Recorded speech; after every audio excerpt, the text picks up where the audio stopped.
Okay, England Samoa. It's finished 18 points to 17 in favour of England. England were down at half time 14-8. There is controversy in the first half. There's 4 disallowed tries in total. And let's break it down, because one of these disallowed tries, we have to look at the TMO's remit of how long and how many attempts they get to review a try. Because they've given it after the first review, then they disallow it after the second, after the kick's been taken. This is the second time it has happened in the World Cup so far.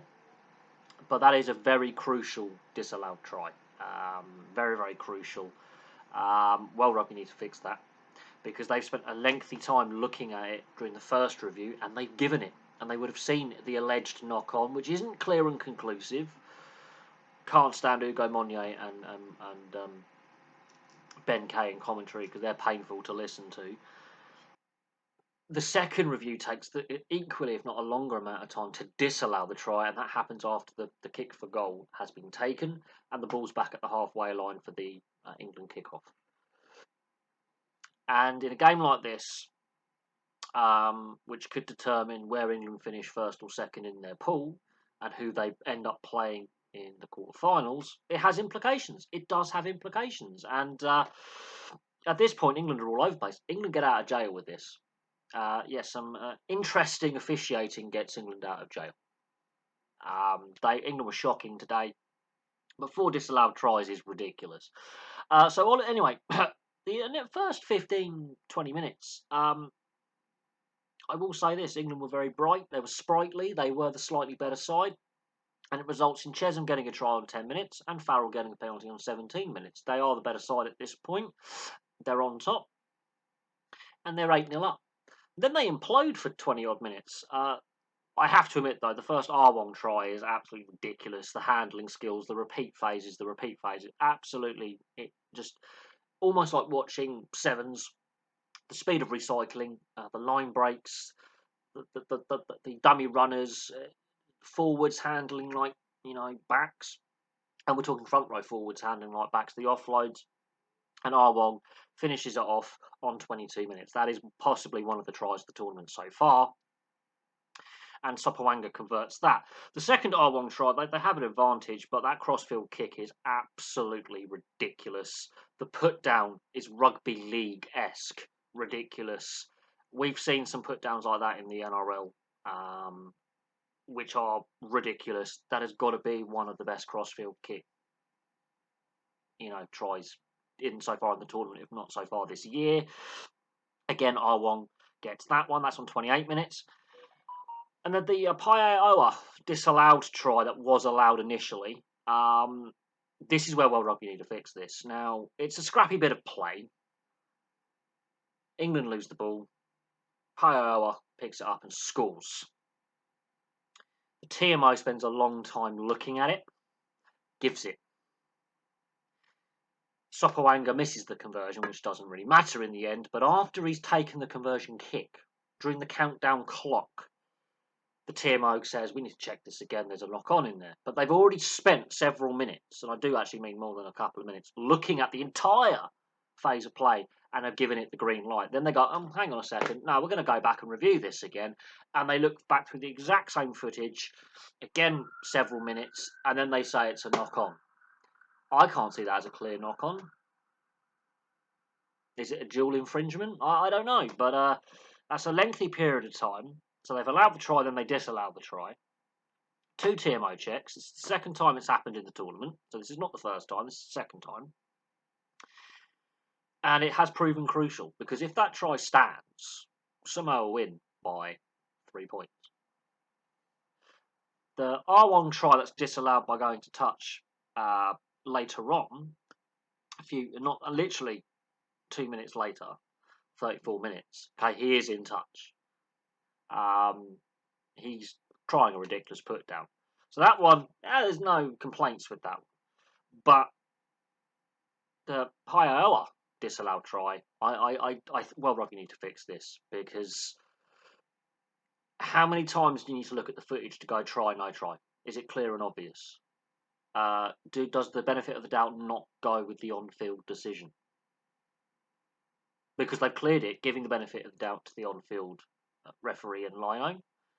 And then I don't think that's clear and conclusive. And we can discuss a very controversial refereeing decision and TMO decision. We've seen a few of them. And this comes on the back of a week of the VAR controversy in the English Premier League with the Tottenham and the Liverpool game, where their systems failed. And this is a hot topic of video assistant referees and TMOs and protocols. I don't like this rule that World Rugby have. Now, it's only happened twice in this World Cup, but this is proven crucial for Samoa wanting to finish third and therefore automatically qualifying for the next World Cup. And England, they top their pool. It changes who they play in the knockout stages in the quarterfinals. So there is implications with this. Now, after half-time, Sopawanga slots a penalty on 48 minutes just to tick the scoreboard over. And that's the end of the Samoan scoring. Their discipline, England's discipline in the first half was appalling. They were shocking. They were all over the place. Samoa never really were out of the game, but their discipline starts to go all over the place in the second half. Now, Chesham has a try disallowed for a double movement on 54 minutes. Is there a potential illegal clear out in there? Just going to put it out there. Just going to put it out there. But they get pinged for a double movement, but I think there's an illegal clear out with a shoulder charge to the head that isn't picked up in the process of Ollie Chesham's double movement. That's on 54 minutes. The Marchand tried 2 minutes later for a forward pass. That is the most obvious forward pass you are going to see. Admittedly, in the build-up to that, Farrell is taken out off the ball. But Farrell's chirping with the referee and some of the England back chat to the referee. I didn't like that. Farrell does slot the penalty. Then there's the Farrell failing to kick the penalty within the 60-second time clock on 64 minutes. He's too busy trying to give a bit of that to the Samoan players and took over a minute to kick the ball, and that ultimately ends up in a scrum for Samoa. And there's the Manu yellow card for tackling in the air. They had been given a team warning at this point. That is the turning point, because after that, it's a lot of scrums, a lot of possession to England in the Samoan 22. And ultimately, after multiple reset scrums, Danny Kerr scores a try in 73 minutes because they are shorter back in the defensive line, and Farrell converts. But even when they turn it around, there were handling errors, that they were rattled. I think their constant back chat to the referee, I think that the officials have had a pretty crap game, if I'm being honest. Yeah, Samoa could have potentially had more yellow cards for tackles off the ball, repeat infringing, but England could have had some yellow cards in the first half for repeat infringing. That disallowed try, which was TMO reviewed twice, well, Rugby need to fix that. That happens in the final, or a semi-final. It's a knockout game, and the implications are a lot bigger than Samoa. If Samoa were still in a chance of qualifying out of the pool, we need to fix that. The length of time they had a chance to look at the first review, and they give it, only then to reverse their decision after doing a similar lengthy review to reverse it. 2 TMO reviews. Well, Rugby needs to fix that. Go back to just the one, and you stick with that on the field. I do think Chesham's double movement no try. I do think there's an illegal clear out in there.